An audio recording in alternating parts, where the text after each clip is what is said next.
there! Welcome back to my channel. So, andito na naman si Binibining Lindsay para mag-share sa inyo ng panibagong kaalaman. So, for today's video ay magpo-focus naman tayo sa mga non-classroom observable indicators na kailangan nating i-prepare if we want to apply for Teacher 3 position under ECP system. So, may MOVs na rin to and sample annotations. Okay? So, disclaimer lang no dito sa ating discussion. Ilan sa discussion natin dito is kung ano yung interpretation and orientation dun sa school namin. So, pwedeng magkakaiba tayo ng idea with this, kaya nasa sa inyo kung susundin nyo po itong video na ito. Anyway, ito naman ay pantulong lang naman, no? Ideas lang kung paano ba tayo mag-annotate or kung ano yung mga MOVs na kailangan nating i-ready. Okay? So, basically, ang naging basis natin nito is of course yung ating RPMS, PPST, and ang naging basis ng ating mga non-classroom observable indicator for each position is galing sa DepEd Order number 24 series of 2025. Okay, so hindi na rin ako nag-prepare ng PowerPoint, no? So, ito na yon mismo. Ayan, so nakapaloob dito yung NCOYs, MOVs needed, school year kung kailan natin to ginamit or ginawa. So, pwede nating balikan yung mga portfolios natin. MOB na ipe-present mo if mag-a-apply ka na. And then yung description ng MOB and yung annotations mo. Okay, so start tayo, no? So yung i-discuss natin is for Teacher 3 position. So ang isa sa NCOY ng Teacher 3 is itong use research-based knowledge and principles of teaching and learning to enhance professional practice. Okay, so ito yung mga MOVs needed. Any one of the following lang naman ang kailangan, no? Okay, so lesson plan, activity sheets, assessment materials, and others. So, kailan natin to ginawa? Last school year lang, dun sa PMS portfolio natin, no? 2024-2025. So, pwede natin gamitin yung MOVs na yon, no? At yun yung i-present natin pag nag-apply tayo. So, dito sa sample natin, ang MOVs presented ko is yung lesson plan tsaka yung activity sheets and assessment materials. So, sabi lang naman, any one of the following. So, kung mapuprove mo naman na siya agad sa lesson plan, go! Pero kung gusto mo na mga pang-support na MOB, go lang din, no? Okay, so sa description of the MOB presented ko, maiksi lang yung description ko dito kasi hindi naman sinabing i-explain mo ng bonggang-bongga. I-describe mo lang or bibigay mo ng description nung dala-dala mong MOV. So, the lesson plan presents the teaching process of research and ethics, outlining strategies, activities, and assessment to guide learners in understanding and applying ethical practices in research. So, binanggit ko rin dyan yung topic ko kasi that time, ang topic ko yung ethics, no? Or mga etika sa pananaliksik tsaka yung proseso ng pananaliksik. Yun yung topic ko kasi senior high teacher ako, no? Okay, the activity sheets and assessment materials provide scenarios for learners to analyze, helping them understand the process and ethics of research. So, binigyan ko siya ng description kung paano ko naman siya talaga ginamit, no, sa pagtuturo ko. Okay, so for the annotation, suggestion lang pag nag-annotate tayo, no? Of course, nagbibigay ng introduction and then sa second part or dun sa body, maganda na magbigay tayo ng mga example talaga ng mga activities na pinagawa natin na makikita talaga itong mga research-based knowledge and principles of teaching. No? And last part, anong result nun? Nung gumamit tayo ng research-based, no?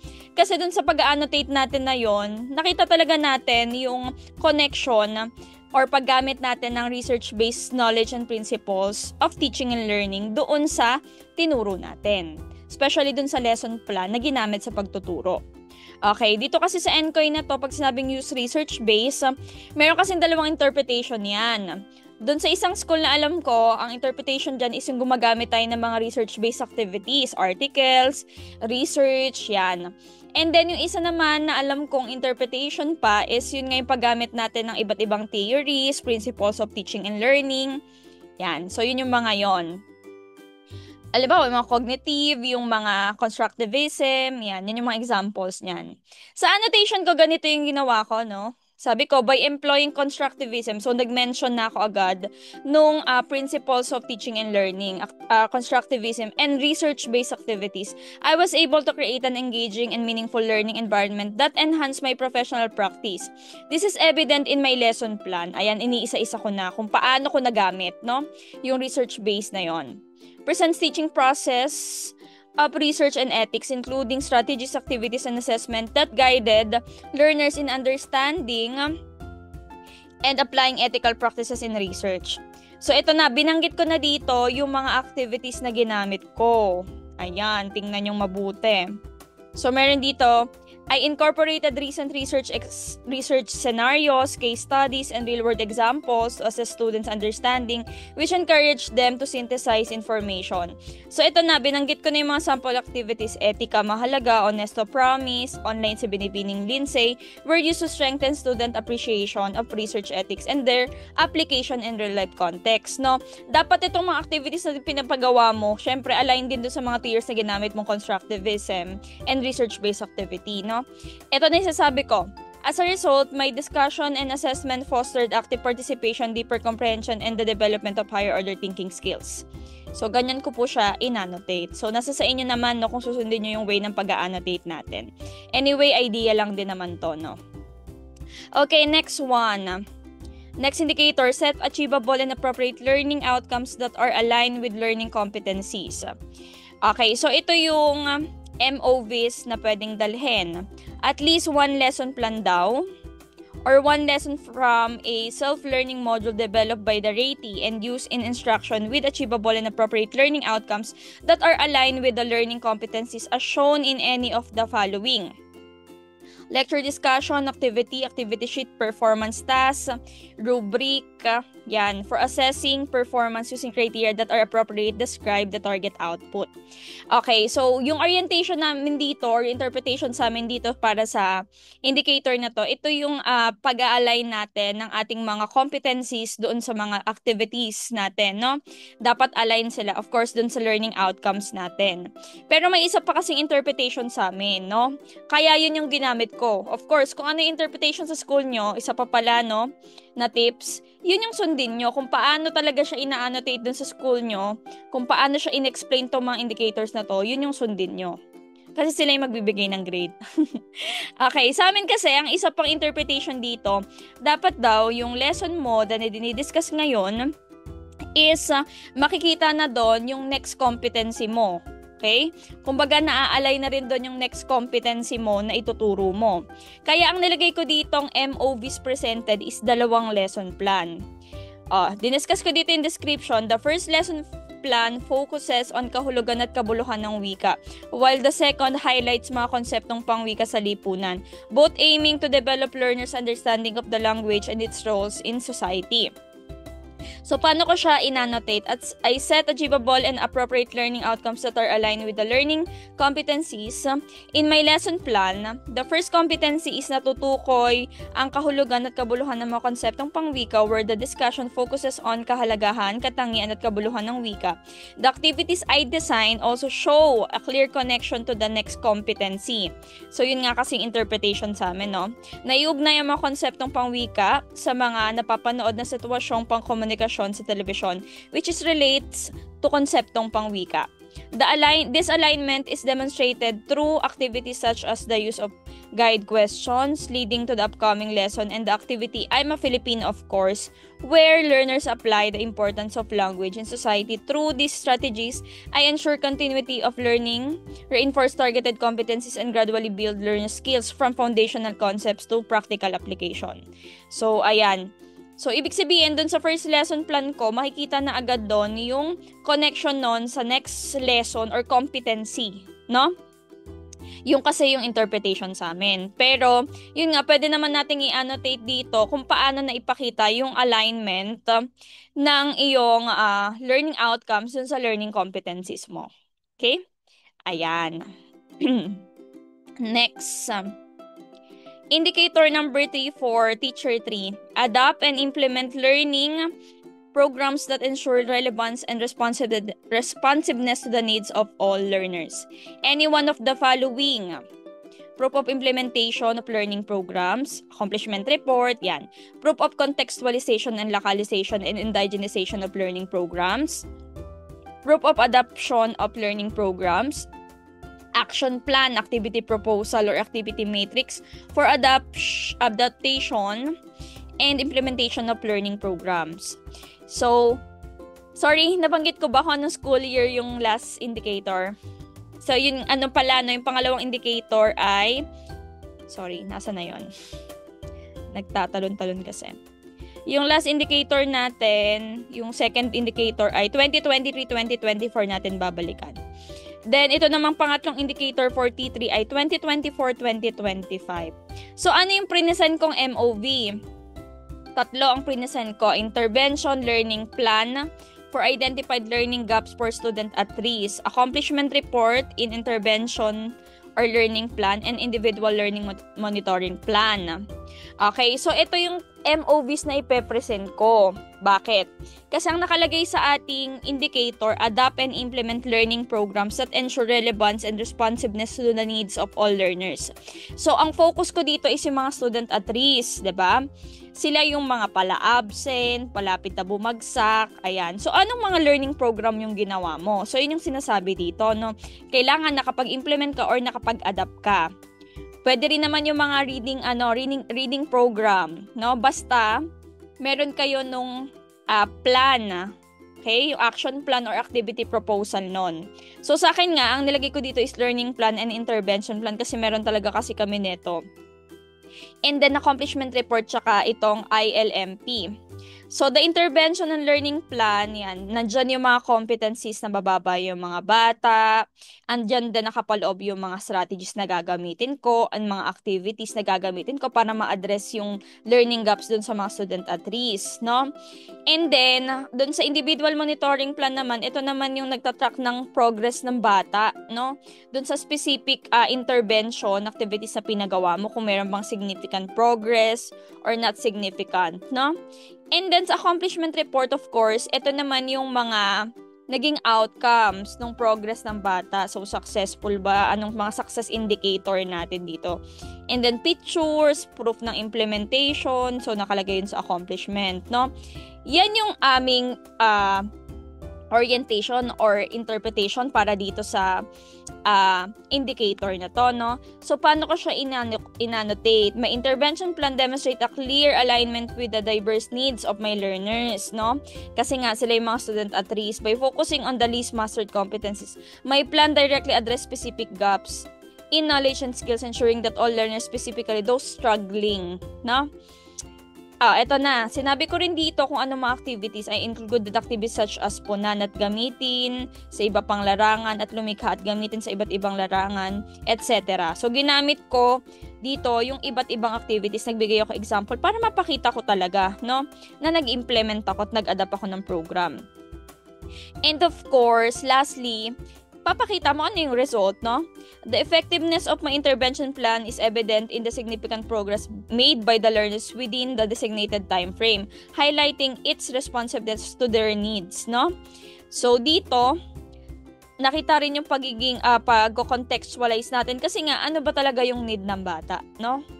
So, inalign natin dun yung mga activities. Ayan. So, naipakita natin, nag-implement tayo, ano yung mga in-implement natin, ano yung result ng implementation natin to mga programs. Ayun. Okay. And of course, inclusivity na ipakita kasi in-address mo talaga yung mga student at risk, no? Hindi pinabayaan. So, yung pang-apat naman, monitor and evaluate learner progress and achievement using learner attainment data. So, any one of the following to, no? Ang pwede mong dalhin na MOV. ILMP, peer assessment data, sample of learners' output with reflection and self-assessment, progress charts, anecdotal records, class E record, lesson plan, showing index of mastery, frequency of errors with identified least most mastered skills, and equivalent ALS form document that highlights the objective, others. Okay, so pwede nating balikan yung portfolio natin ng 2022-2023 para ma-harvest tong mga tawag ito, MOV na to, kung ano yung nilagay nyo man doon. Sa akin, kung mag-apply ako sa T3, ito yung ipepresent kong MOVs, Individual Learning Monitoring Plan tsaka Class Records. So, sa Individual Monitoring Plan, usually nagkakaroon naman nito kapag yung bata ay at risk, no? And then, itong class record, define ko naman siya as shows learners' participation in academic performance for monitoring and evaluation. So, kailangan dito kasi sa monitor and evaluate learners' progress and achievement using learner attainment data, na i-involve natin yung learners. Aware sila dun sa kanilang performance, no? Ayan. So, paano ko siya in-annotate? I monitor and evaluate learners' progress and achievement using learner attainment data. Utilize individual, ayun nga, sinabi ko kung ano yung ginamit ko.